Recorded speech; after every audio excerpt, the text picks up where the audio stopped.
My name is Stephen Ellard, and I work in tool maintenance, which is part of the roll shop.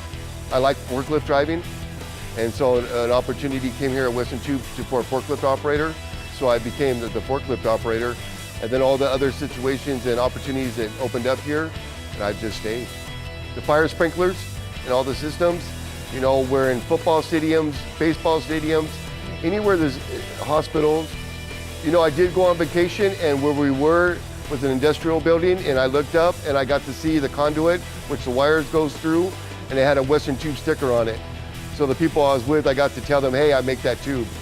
So that felt really good. In the industry, I would say get the most education that you can.